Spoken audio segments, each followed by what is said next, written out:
নমস্কার, আমি ডক্টর অর্ণব দত্ত। আমি সাইকোলজিক্যাল কেরিয়ার কনসালটেন্ট।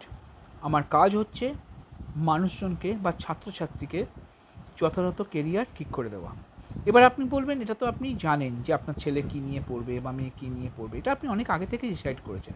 কিন্তু আপনি যেটা ডিসাইড করেছেন বা আপনার ছেলে মেয়ে যেটা ডিসাইড করেছেন, সেটাতে কি শেষ পর্যন্ত সে শেষ করতে পারবে? সে কেরিয়ার তৈরি করতে পারবে?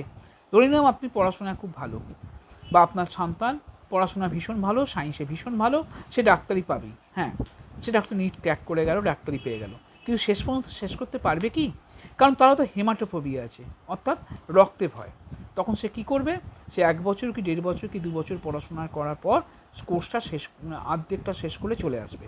এতে ওর পরিশ্রম হবে, আপনার অর্থের নষ্ট হবে, এবং সবচেয়ে বড় কথা হচ্ছে তার মধ্যে একটা চিরকালীন অবসাদ কাজ করবে, তাকে আমরা বলি লাইফ লং ডিপ্রেশন। তারপর তার স্ট্রেস আসবে, অর্থাৎ মানসিক চাপ আসবে, এবং কিছু কিছু ক্ষেত্রে আমরা দেখি সে সুসাইড করতেও বাধ্য হয়, অর্থাৎ আত্মহত্যা করতেও বাধ্য হয়।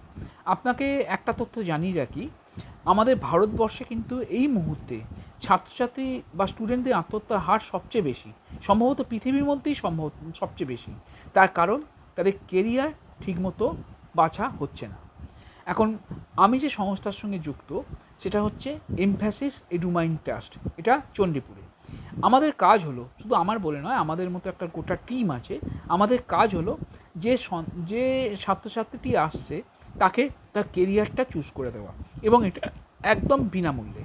এই প্রসঙ্গে আমি একটা কথা বলি, এখানে যে কেরিয়ার কাউন্সেলিং করলেই যে আমাদের থ্রু দিয়ে কোনো ইউনিভার্সিটি বা কোনো কলেজে ভর্তি হতে হবেই, এরকম কোনো মানে নেই। কারণ আমাদের সংস্থার সঙ্গে সমস্ত ভারতবর্ষ কেন, সমস্ত পৃথিবীর বিভিন্ন ইউনিভার্সিটি এবং কলেজের সঙ্গে যোগাযোগ আছে, যেখানে আমরা তাকে যথাযথ কোর্সে ভর্তি করে দেওয়ার ব্যবস্থা করে দিই। কিন্তু যার যেটা লাগবে, কারণ সব কোর্স সবাইকার জন্য নয়। সারা পৃথিবীতে হয়তো 10,000 কোর্স আছে, 10,000 কোর্স নিশ্চয়ই আপনার সন্তানের জন্য নয়, তার জন্য একটা নির্দিষ্ট কোর্স আছে, বা কিছু কোর্সের কম্বিনেশন আছে, সেইটাও আমরা তাকে দিতে সাহায্য করি, যাতে তার সামনের ভবিষ্যৎটা ভালো হয়, এবং আপনার যে স্বপ্ন আছে সন্তানকে নিয়ে, সেই স্বপ্নটা আপনারা সফল করতে পারেন। শুধু আপনাদের স্বপ্ন নয়, তাদের যে স্বপ্ন আছে সেটাও যেন তারা সফল করতে পারে, এবং জীবনে তারা একটা জায়গায় দাঁড়াতে পারে। নমস্কার।